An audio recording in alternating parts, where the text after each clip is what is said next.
My girlfriend Grace went on a business trip for a week with an intern. Very soon, she posted a status update. She was walking along the beach with the intern, their fingers tightly interlaced, overflowing with affection. Many colleagues liked the post and left comments, shouting for them to be together. I also casually tapped like. Later, I brought up breaking up with her. She questioned me loudly. Patrick, I just posted a status update. Is this really such a big deal to you?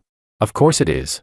Chapter 1. Grace told me she had to go on a last-minute business trip. She would need a whole week before coming back. If it were before, I would definitely keep messaging her non-stop, reminding her to stay safe and watch her schedule. Even though sometimes she complained that I was annoying, she still replied to every message promptly. This business trip was different. This project was originally one I had been following all along, and negotiations were almost finished. According to the general manager's plan, I was supposed to go with her to sign the contract, but Grace suggested that the company should give newcomers more opportunities, and that the intern Anthony should go with her instead. The general manager was about to retire, and Grace was the company's vice president, so naturally he had to give her face. Just like that, Grace ignored my opinion and finalized the arrangements that very day. On the first day of their trip, I felt miserable and held myself back from contacting her all day. By nightfall, I still couldn't resist and called her, but the voice on the other end of the phone belonged to the intern. Anthony, she's taking a shower. Do you want me to have her call you back later?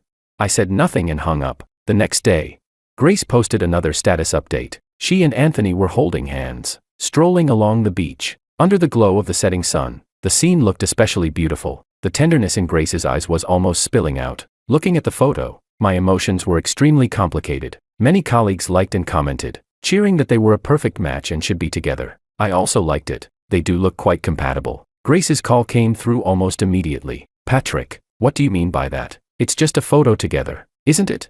Is it really necessary for you to make such a sarcastic comment? Do you know that because of your comment, Anthony is in a really bad mood? You have to apologize to him. Before she could finish, I hung up the phone. Chapter 2. I stood on the balcony, lit a cigarette, and took a deep drag. My 7-year relationship with Grace replayed vividly in my mind, flashing back like scenes from a movie. Back in college, she was the universally acknowledged campus beauty. At the time, a local thug outside the school harassed her every few days. Once, her best friend organized a karaoke gathering. Halfway through the singing, the thug barged in with a group of people. Her best friend made an excuse to go to the restroom and slipped away, leaving Grace alone inside. I walked out of the neighboring private room to use the bathroom and vaguely heard Grace screaming. I rushed in immediately. I saw the thug forcing Grace into the corner of the sofa, her eyes filled with terror. With a grim expression, I grabbed a beer bottle from the table and smashed it over him. With a loud bang, liquor and glass exploded everywhere. The thug's head split open instantly, blood pouring out. He clutched his head and collapsed to the floor. The friends he brought with him rushed over when they saw that. I stood firmly in front of Grace, shielding her. The fight was extremely intense.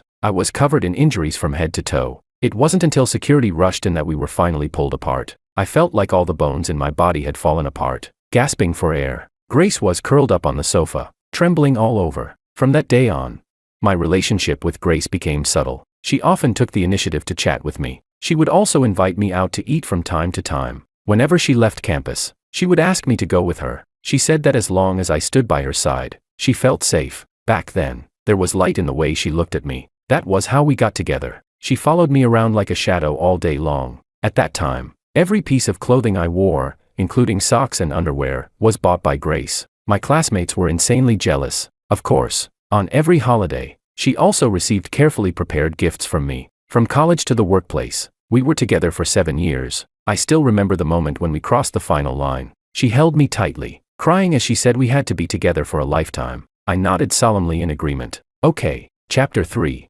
After graduating from college, she and I entered the same company as interns. My pampering of her only increased. I bent over backward to please her. She was picky with food, so I spent a lot of time and effort cooking dishes she liked. When she was in a bad mood, I took her on trips during every holiday to help her unwind. I tried every possible way to make her happy and feel loved. I never expected that after 7 years of giving her my all, what I would get in return was such a ruthless betrayal. And that in turn wasn't innocent either. Since that was the case, they might as well be locked together for good. A week later, Grace returned from her business trip and didn't make a fuss. Instead, she tossed me a gift box. Every time she felt guilty toward me, she would casually buy a small present as compensation. In the past, I would have been all smiles, but this time, my face was completely cold. I opened the gift box. Inside was nothing more than a rather cheap tie. Just yesterday, I had seen the intern showing off an expensive suit on his WeChat moments, saying he was grateful to Vice President Grace for the gift and felt extremely flattered. This cheap tie was obviously a free giveaway, so Grace had taken something Anthony didn't even want and used it to brush me off.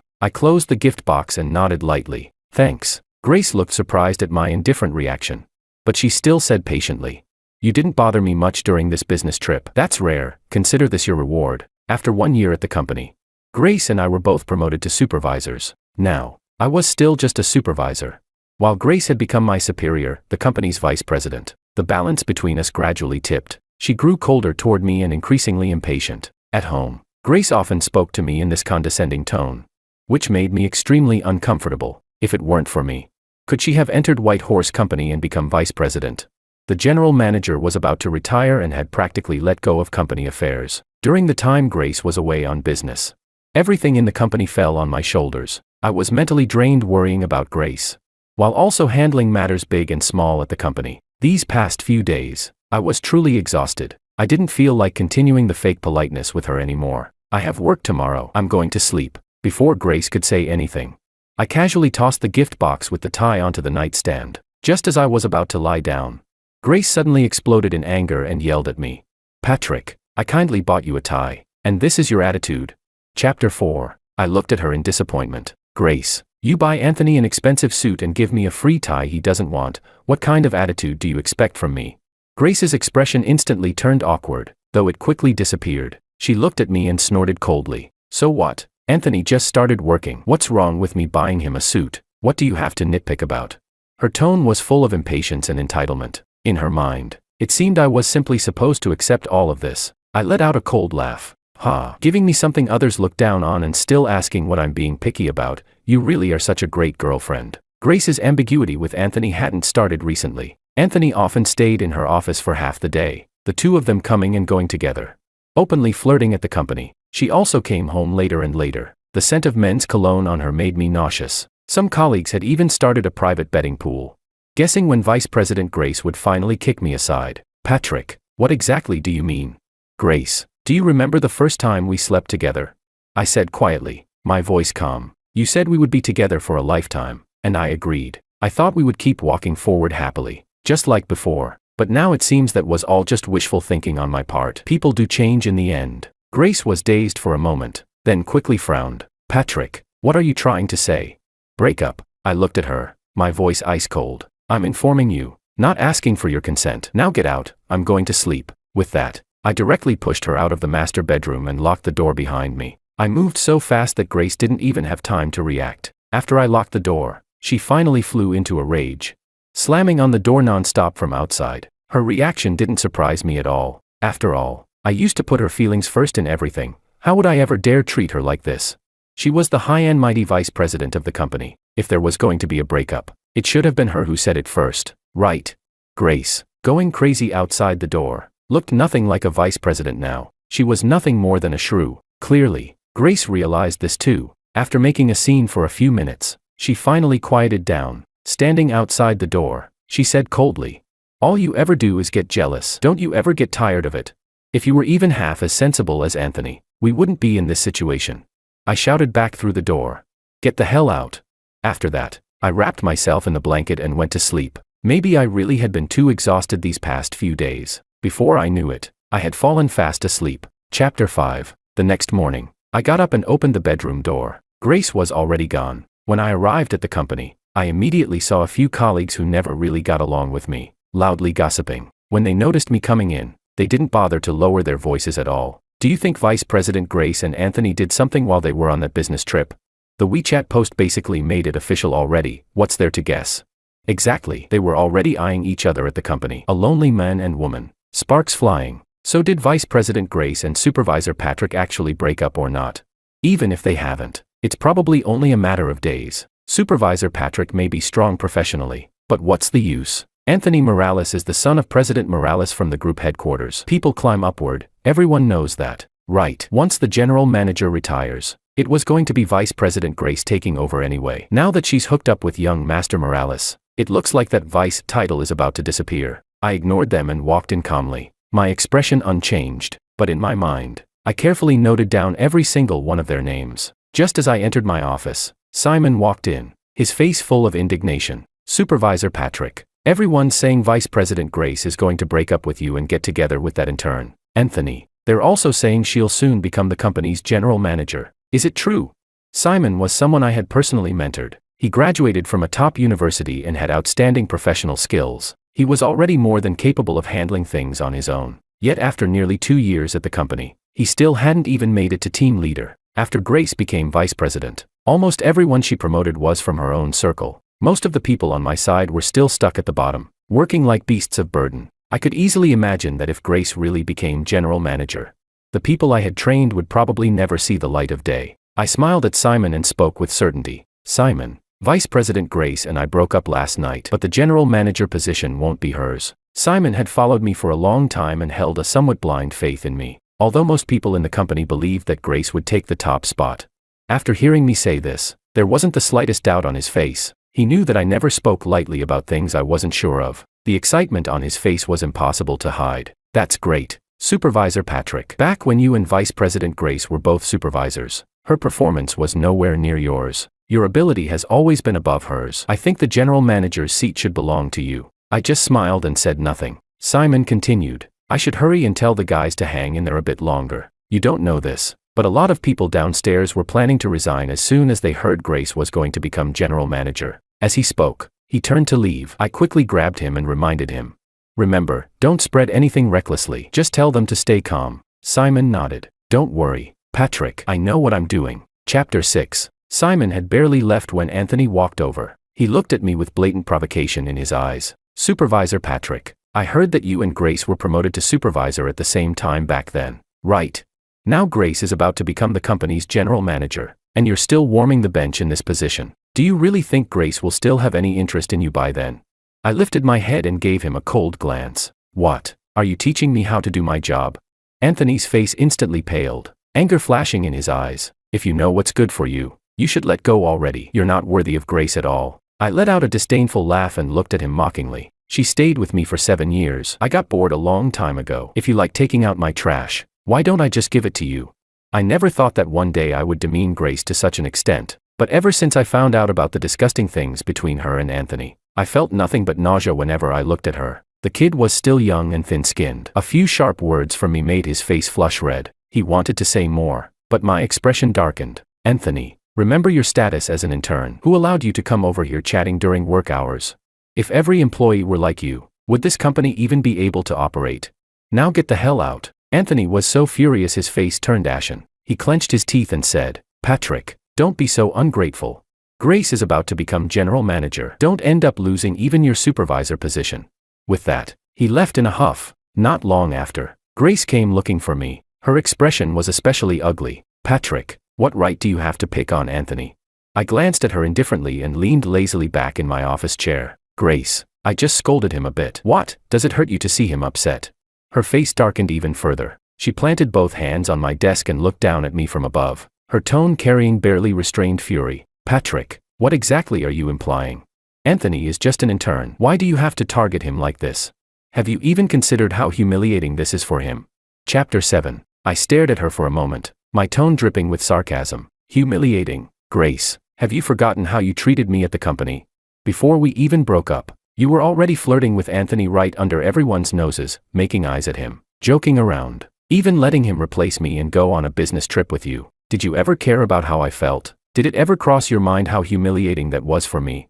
Grace was left speechless by my words, her face flushing red. She bit her lower lip tightly, and her tone softened a lot. "Patrick, I know you're upset, but Anthony is really just a small-time intern. Don't take your anger out on him. Just a small-time intern." I let out a scornful laugh. "Grace, if he were really just a nobody intern, would you even be interested in him?" Grace pressed her lips together and stayed silent, but the answer was already obvious. I never imagined that the once innocent Grace would become this calculating and snobbish. When Anthony joined the company, he was personally brought in by Ms. Rowena, the president of the group's headquarters. The entire time, Anthony was linking arms with President Morales. Almost everyone in the company believed Anthony was the president's son. Quite a few people even privately tried to confirm it with him. Anthony neither admitted nor denied it. which only reinforced everyone's suspicions. They all thought that this young Master Morales was just being low-key. On Anthony's first day at the company, Grace even held a grand welcome ceremony for him. The two of them grew closer and closer, without ever needing to spell it out. In the end, Grace left without saying another word. After work, I ran into Grace and Anthony again in the parking lot. I was just about to open my car door and get in. Maybe having Grace standing beside him gave Anthony some confidence. He stopped me. "Supervisor Patrick, that bracelet on your wrist looks pretty nice. Can I borrow it and wear it for a few days?" I replied bluntly. "Borrow it if you want. Who the hell do you think you are?" A mere intern repeatedly jumping in front of me to provoke me. It seemed I had been far too polite to him. He was instantly furious, his eyes reddening as he turned to look at Grace. Sure enough, Grace's expression darkened. She walked over to me, frowning. "Patrick, it's just a stupid bracelet. Anthony likes it. What's wrong with letting him wear it for a few days? Take it off and give it to Anthony." Anthony shot me an extremely smug look. After so many years with Grace, I had rarely refused any of her requests. She probably thought I wouldn't refuse this time either. I simply looked at her with amusement. "Why?" Grace froze. "Yeah, why? The bracelet was my personal property. Not to mention, I had already broken up with her last night. Even if we hadn't broken up, what right did she have to demand that I hand it over?" She was momentarily at a loss for words. After a pause, her tone softened again. "Patrick, it's not like the bracelet is worth much anyway. It's not as if he won't return it. Not worth much. What if I told you this bracelet is worth 5 million, would you believe it?" Her judgment, of things and of people, had clearly deteriorated. Sure enough, Grace was stunned by my words. Then the corners of her mouth lifted in mockery. "Patrick, are you crazy? This piece of junk is worth 5 million. Anthony laughed along, his eyes full of contempt. "Supervisor Patrick, have you been under too much work pressure lately? Maybe you should take a few days off. This bracelet might have diamonds and sapphires and look flashy, but it's still just cheap junk. 5 million, who are you trying to fool?" I couldn't be bothered to argue with two idiots any further. I opened the car door and slammed it shut with a bang. Finally, some peace and quiet. The two of them were still standing there, saying something to each other. I ignored them, stepped on the gas, and sped off. Chapter 8. I returned to the apartment and began packing my things. The place was rented. Since we had already broken up, there was no reason to keep living together. I didn't actually have much to pack. A single suitcase was enough to hold everything I owned. Just as I was about to leave, Grace came back. She looked at me holding the suitcase. Her expression complicated. Perhaps neither of us had ever imagined that we would end up like this. As we brushed past each other, she still reached out and stopped me. "Patrick, whether you believe me or not, I really didn't do anything to betray you. Our relationship has already come to an end. There's no reason for me to lie to you." I looked down at her and let out a cold laugh. "Grace, betrayal doesn't only count if you've slept together. Ever since Anthony joined the company, the two of you have been glued to each other every day. He's all you see, hugging, clinging to each other, holding hands and strolling along the beach. Don't you think that counts as betrayal?" Her face grew darker and darker. I continued. "Grace, you're no longer some naive girl who just stepped into society. You know very well that if a man gets something too easily, he'll never truly cherish it, even if you didn't cross the final line. Weren't you deliberately stringing him along?" The moment those words left my mouth, Grace exploded with rage. "Patrick, what are you trying to say? I'm telling you, if it weren't for the years we spent together, I would have broken up with you long ago. I'm about to become the company's general manager, and you're still just a small-time supervisor. We're no longer from the same world. What makes you think I'd keep living with someone like you, who has no ambition at all?" I felt nothing but deep disappointment toward her. "Oh, so today you're finally saying what you really think, huh?" She had found a bigger backer now and couldn't wait to kick me aside. So time really can completely change a person. Or maybe this was Grace's true face all along. My calm attitude only fueled her anger further. She practically roared. "That's right, you're completely unworthy of me now. What kind of future could I possibly have with you? If you're going to leave, then get the hell out already." I didn't look at her again. Dragging my suitcase, I slammed the door shut and walked out. I returned to the villa where I used to live. Letting go of everything related to Grace, I suddenly felt lighter than ever before. I no longer drained myself emotionally over her. I no longer worried about what time she'd come home at night. I didn't have to wake up early every morning to carefully prepare a loving breakfast for her. In the evenings, I could go out for drinks with a few old friends. A few days later, I suddenly realized that life without her could be far more relaxed and far more wonderful. Chapter 9. That day, I arrived at the company. As I passed by Grace's office, I saw Anthony sitting in Grace's office chair. Grace stood beside him, smiling brightly as she peeled lychees. After peeling them, She personally fed them into Anthony's mouth. As Anthony ate, he glanced at me from the corner of his eye, a meaningful smile curling at his lips. Perhaps there was too much juice, the lychee juice spilled from the corner of his mouth. Grace hurriedly pulled out a tissue and wiped his mouth for him. Anthony stared straight at me, his eyes full of provocation. The next second, he suddenly leaned in close to Grace's ear and whispered a few words. Only then did Grace lift her eyes and glance at me. Her expression stiffened for a moment. She hurried over and pulled the blinds shut. During this period of time, there had been quite a bit of talk in the company that I might be the next general manager. Of course, the vast majority of people scoffed at the rumor. After all, by rank alone, it should naturally be Vice President Grace moving up. What's more, Vice President Grace had gotten together with young Master Morales. Her taking the general manager's seat was basically a done deal. I wasn't surprised at all that such rumors existed. Simon definitely wouldn't spread them, but people at lower levels were bound to let something slip sooner or later. Grace, however, panicked. With a rather unpleasant expression, she pushed open the door to my office. A trace of hesitation flashed in her eyes before she finally spoke. "Patrick, could you resign from your job, for my sake?" I was stunned on the spot. How shameless did one have to be to say something like that out loud? I sneered. "Why should I?" She frowned, but still spoke patiently. "Patrick, we've already broken up. Still working in the same company, seeing each other every day, don't you find that awkward?" I laughed. "No, you're the one who betrayed this relationship. If you don't find it awkward, why should I?" A hint of anger crept into her tone. "Patrick, haven't you heard what our colleagues have been saying about our relationship lately? If this continues, it'll be bad for both of our reputations. Just consider it for my sake. We've already broken up, and I'm supposed to consider things for you." Wasn't that ridiculous? During this time, the mess between Grace and me had indeed become a favorite topic of gossip among colleagues. A lot of it was mocking and sarcastic toward me. Of course, there were also some people who openly disapproved of Grace's actions, thinking she was far too opportunistic. Even a few colleagues who used to be fairly close to her had started speaking less favorably about her behind her back. I looked at her coldly. "Grace, what makes you think I'd still consider things for you? If you feel awkward, you're more than welcome to resign yourself." Grace stared at me blankly, disbelief filling her eyes. Maybe I had treated her too well in the past. The current me must have felt utterly unfamiliar to her. I raised an eyebrow at her, half smiling. "Grace, don't tell me you're worried that I'll snatch the general manager position from you." Having her thoughts exposed so directly, Grace flew into a rage. "Patrick, who the hell do you think you are? By rank, by connections, what do you have that can compare to me? If headquarters wanted to promote you, they would have done it long ago. Why wait until now? And you think you're qualified to compete with me for the general manager's seat? You're not worthy."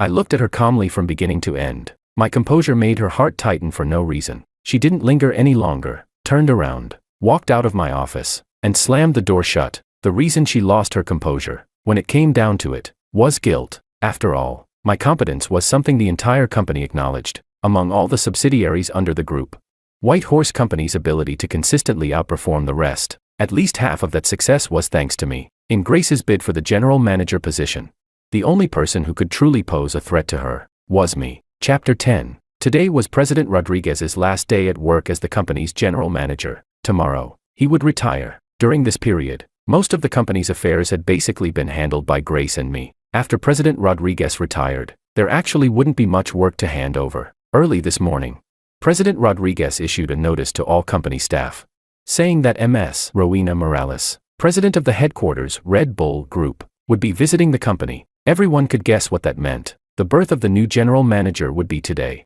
I still underestimated just how shameless Grace could be. President Morales hadn't arrived yet, but Grace and Anthony showed up at my office with security guards. Without a word, they ordered the guards to restrain me. My phone and computer were also temporarily confiscated. Grace spoke in a serious tone. "Manager Patrick, there has been a leak of company confidential information. According to surveillance records, during this period you were always the last one to leave the company. Your suspicion is the greatest. Please cooperate with the company's investigation." I didn't resist. My disappointment in Grace had already sunk to rock bottom. This move of hers was indeed ruthless. A company confidential information leak. Even without any evidence proving I did it, mere suspicion was already enough. Under normal circumstances, once something like this happened, no matter how outstanding my abilities were, headquarters would never place me in an important position again. As colleagues throughout the company watched me being escorted out of the office by 2 guards, the place instantly exploded. Everyone began discussing it heatedly. I was taken to the conference room. President Rodriguez was also invited in.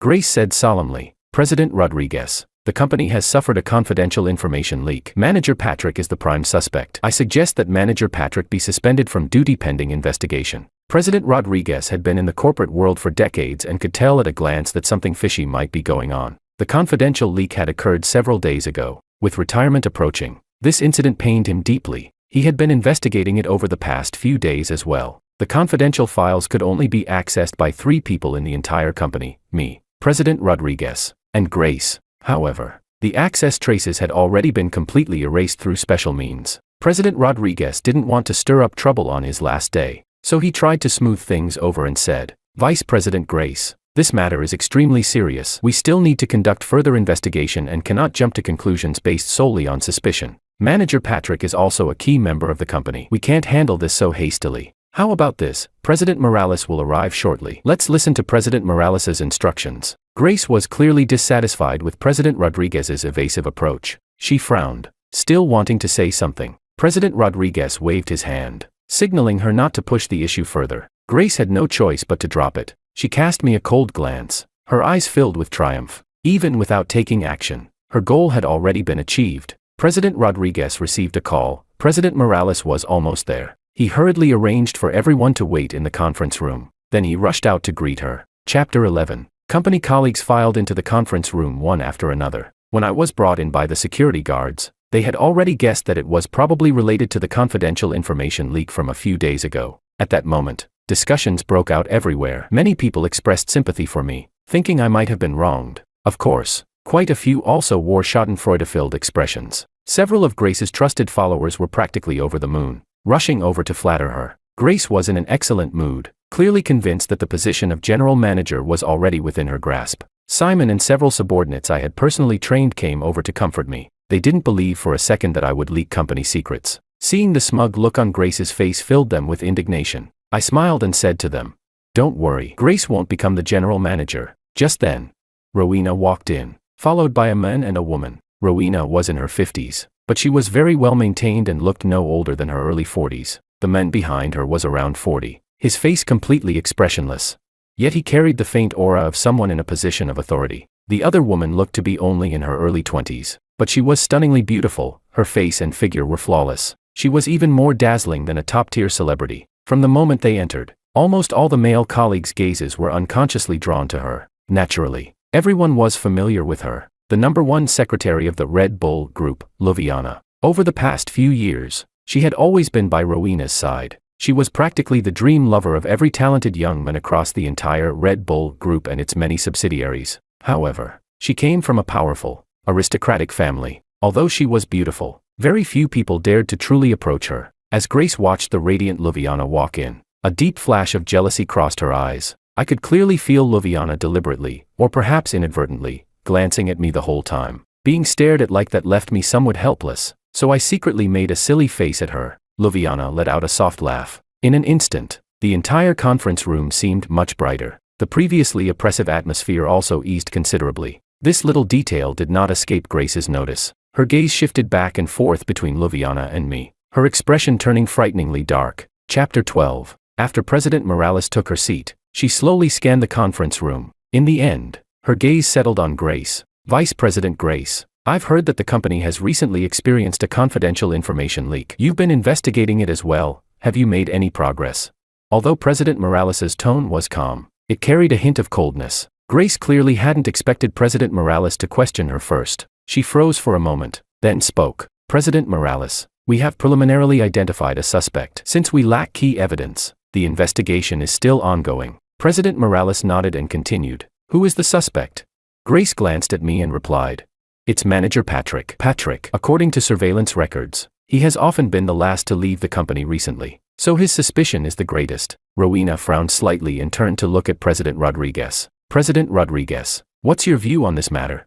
President Rodriguez sighed and said, "President Morales, this incident is indeed somewhat strange. Manager Patrick is one of the company's core staff and has always performed well. I don't really believe he would do something like this, but it's true that his suspicion is the greatest." This old fox of a man seemed to have expressed an opinion, but in reality, he had said nothing at all. President Morales had no choice but to look at me. "Manager Patrick, regarding the leak of company secrets, do you have anything to say?"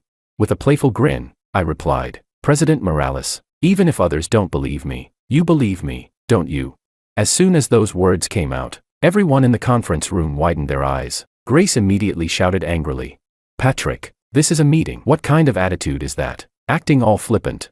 President Morales waved her hand at Grace, clearly not angry. "Manager Patrick, since you are currently the prime suspect, you still need to give everyone an explanation." I swept my gaze across the room and spoke calmly. "Who leaked the confidential information? Not only do I know, President Morales actually knew it long ago as well." The moment I said that, everyone looked at one another in confusion. Grace and Anthony, however, turned pale, panic flashing across their faces. I continued, "All of our company's office systems have a hidden monitoring function. Of course, during normal daily work, we are not monitored." When they heard the first part, everyone's expressions darkened. Upon hearing that routine work wasn't monitored, their faces eased slightly. It only automatically activates when confidential files are accessed. All browsing records and automatically captured photos are sent directly to headquarters. Grace and Anthony's faces turned deathly white. President Rodriguez cast a few meaningful glances at me. Even he, the general manager, had been unaware of this, so how did I know such details so clearly?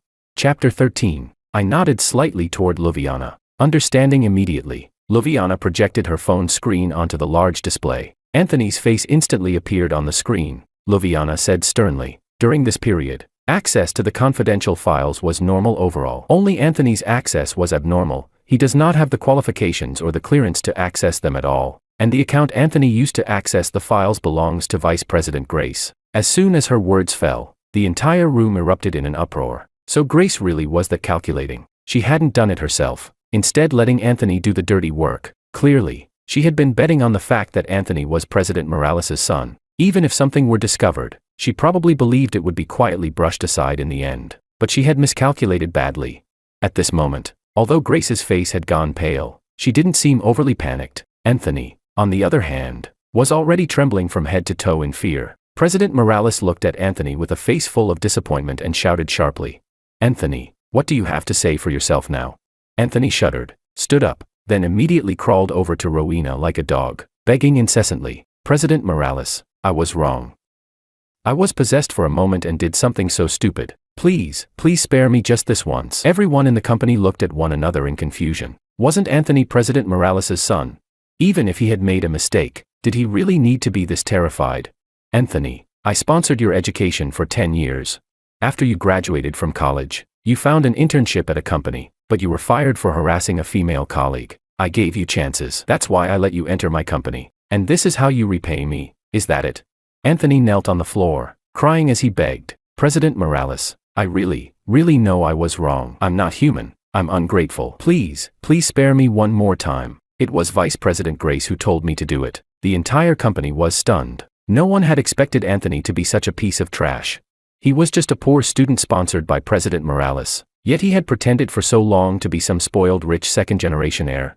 Absolutely disgusting. Grace was completely stunned, murmuring to herself in a low voice, "How is this possible? How could it turn out like this?" President Morales looked at Anthony in disappointment, then glanced at Grace. "Grace, Anthony, from today onward, you are no longer members of my Red Bull group. I reserve the right to pursue legal responsibility against both of you." Grace's face turned ashen, her expression one of utter despair. As for Grace's former confidants, each of them hung their heads, not daring to look up. "Next, I will announce 2 appointments. First, Sean, standing behind me, will serve as general manager of White Horse Company, a subsidiary of the Red Bull Group. Second, Patrick will serve as vice president of the Red Bull Group." As soon as the 2 appointments were announced, the entire room fell silent. Everyone was so shocked that they couldn't say a single word. Chapter 14. Grace was instantly overwhelmed with rage. She suddenly stood up and shouted, "President Morales, I have no objections to the punishment you've given me, but Patrick, he's nothing more than a minor manager of a subsidiary. On what grounds does he deserve to become a group vice president?"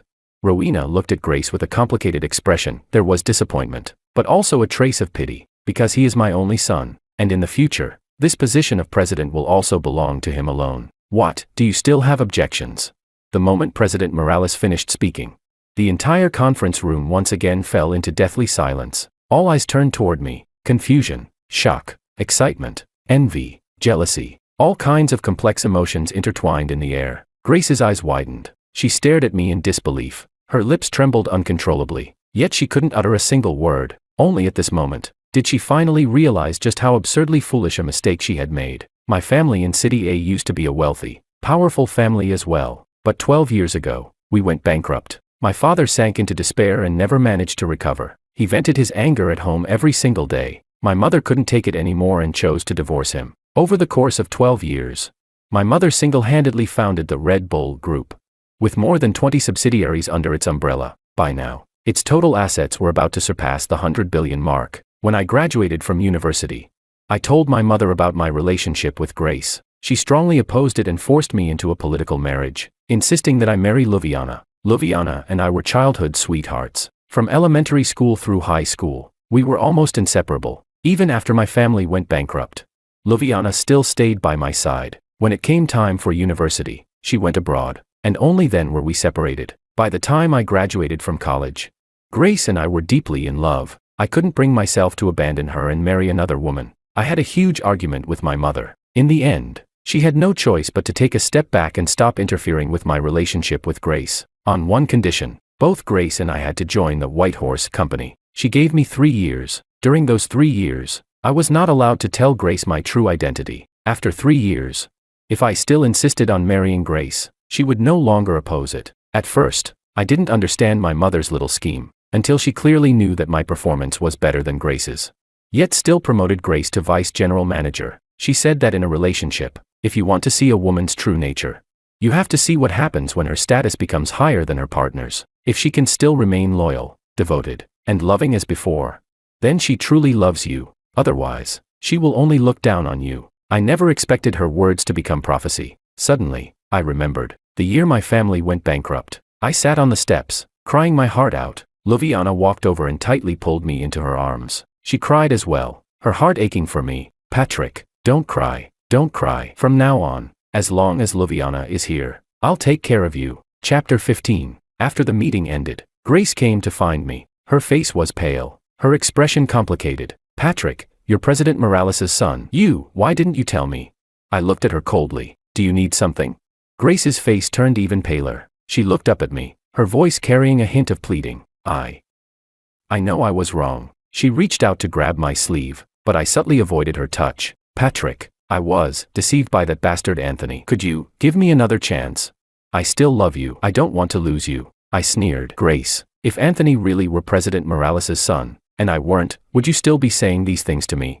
Grace froze instantly, unable to say a single word. In the end, she and Anthony left the company in disgrace. Several of Grace's close followers also tactfully submitted their resignations. Of course, a few people chose to stay. I handed their names over to the new general manager, Sean. A new official always likes to make a show of authority, and he was just worrying about who to make an example of. After receiving the list, he hurriedly expressed his gratitude to me. Simon was transferred by me to take a position at the group headquarters. As for the other trusted subordinates I had personally trained, I arranged them all into key positions. Anthony really did have a knack for being a kept man. Not long after leaving the company, he latched onto a rich woman again. Coincidentally, I happened to know that rich woman's husband. I merely made a casual remark. Anthony's third leg was broken, and it looked like he wouldn't be touching women for the rest of his life. Grace was fired from the company, leaving a stain on her resume. No major company wanted her anymore. Later, I heard she became a manager at a small company, but she didn't hold that position for long before getting entangled with her boss.